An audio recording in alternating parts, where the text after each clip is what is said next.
Hello fellow grower, magandang araw po. In this video, ang topic natin ay kung paano mag-market ng iyong tanim. Yung marketing po, isang paraan yan ng pagpaparami ng iyong tanim. Bukod pa yan sa grafting, budding at dun sa cutting. Ang marketing naman, ang sistema niyan ay pinapaugat ang sanga ng tanim habang nakakabit pa. At dito, ang magiging example natin ay ang aking tanim na rubber plant. Bago ko ipakita sa iyo yung paraan, proseso kung paano mag-market ng sanga ng iyong tanim, ay ipakita ko muna sa iyo itong resulta ng nauna ko ng minarkot. Ayan, naglabasan na yung mga ugat niya.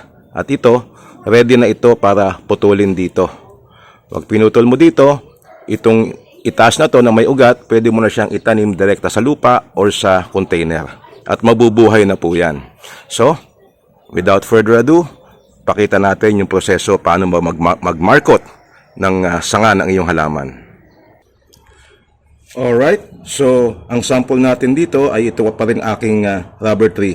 Tinanggalan ko na siya ng mga dahon sa katawan. At sa pagpili ng sanga na ating pauugatin, dapat po yung kulay brown na siya. Meron na siyang matigas, halimbawa na balot sa katawan.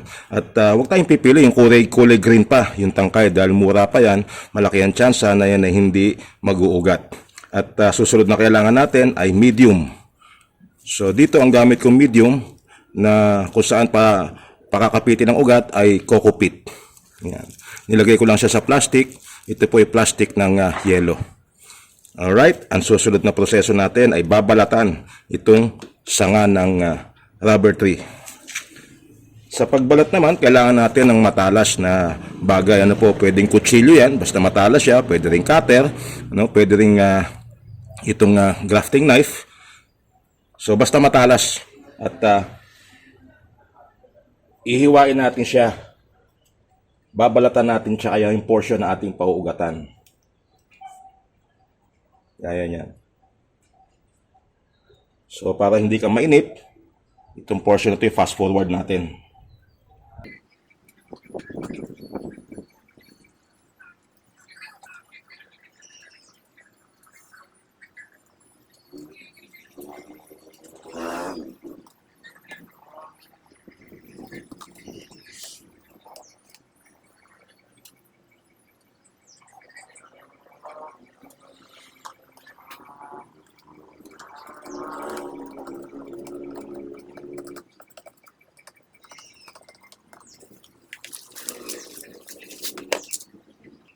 So eto, nabalatan na natin siya at nahugasan na rin. Kailangan natin hugasan yung dagta niyan at kaskasin na rin siya para sigurado na itong kulay puti lang ang naiiwan.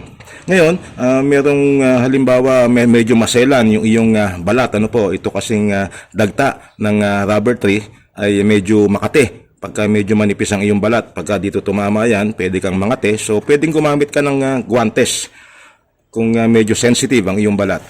So ito namang ating medium na coco peat, ang gagawin lang dito ay ating bibiyakin sa gitna. Yung coco peat na ito po ay basang-basa na rin. Kailangan po yan basang-basa. Ayan. So bubukan natin ganyan at isasaklob natin dito sa ating binalatan. Gawin natin na mapagitna yung ating binalatan na portion. Pigain na rin natin para lumabas yung iba pang tubig. So yan. Na-cover na natin yung binalatan na portion. Itatali naman natin siya ngayon.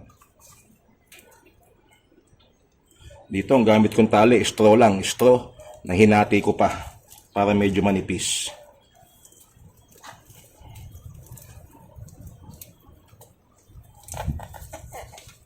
Tali lang natin siya para siya ay pumirme at hindi pagalaw-galaw. Kailangan habang pinapaugat natin itong ating sanga ay hindi siya magagalaw. Nakapirmis lang siya, mas maganda. So yan, hindi na natin kailangan bigkisin pa ng katakot-takot yan. Basta siya mapirme, okay na po yan. Yan. So, yan po yung proseso ng pagpapaugat ng sanga ng iyong tanim. At maghihintay ka lang dyan mga sa klase po, sa aking rubber plant, inabot ng 3 weeks, wala pang isang buwan, ay marami ng ugat at pwede nang putulin. Ituloy na natin sa pagputol at pagtatanim nitong aking unang pinaugatan. So sa pagputol, ayan, sasagad mo lang siya dito. Yan. Kung masyadong malaki yung sanga, pwede mo gamitin ng lagare or ng mas malaki na pamputol. Yan. Naputol na po siya. Ngayon, hindi ko sinagad dito yung aking pagpapaugat kasi dito po pwede pa lumabas ulit yung bagong sibol niya.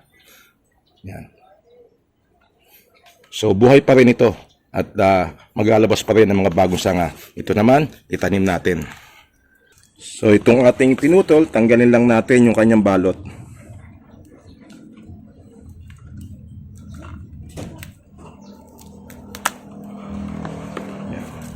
Tali niya.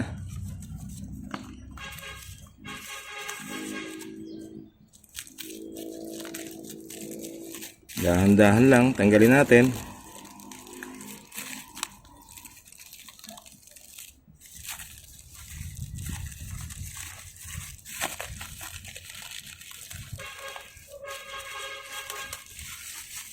Yan.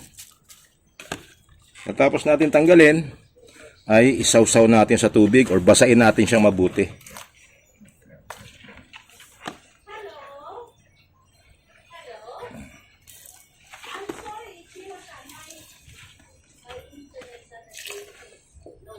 So dito, dahil sa container ako nagtatanim, dito ko siya ililipat sa maliit lang. Yan. Pwede pa naman siya dito kasi kakaunti pa naman yung ugat niya. So pwede pa siya magtagal dito sa maliit na container. Bawasan pa natin ang dahon.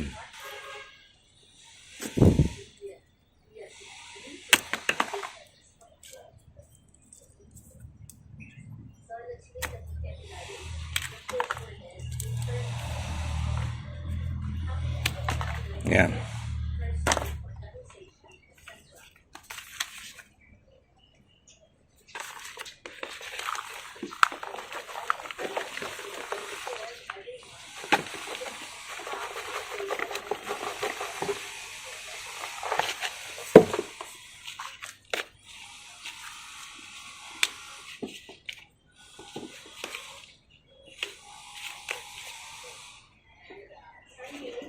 And then, basahin lang natin siya uli.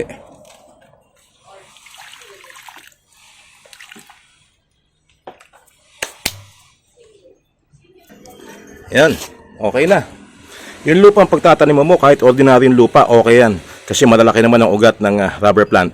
Pero dito sa akin, yung lupa ko, yung nabibiling garden soil, kung tawagin, may halo siyang ipa ng palay. At okay din yun. Ngayon, pagkatapos ng ganito, bagong lipat siya, ilalagay mo lang siya dun sa... Hindi siya direktang naiinitan ng araw kasi gusto natin palaguin pa yung kanyang mga ugat.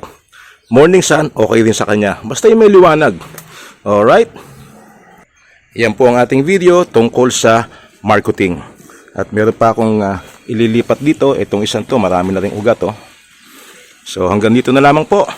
Maraming salamat sa panonood at magkita-kita tayo sa iba pa mga videos ni Late Grower. Bye-bye!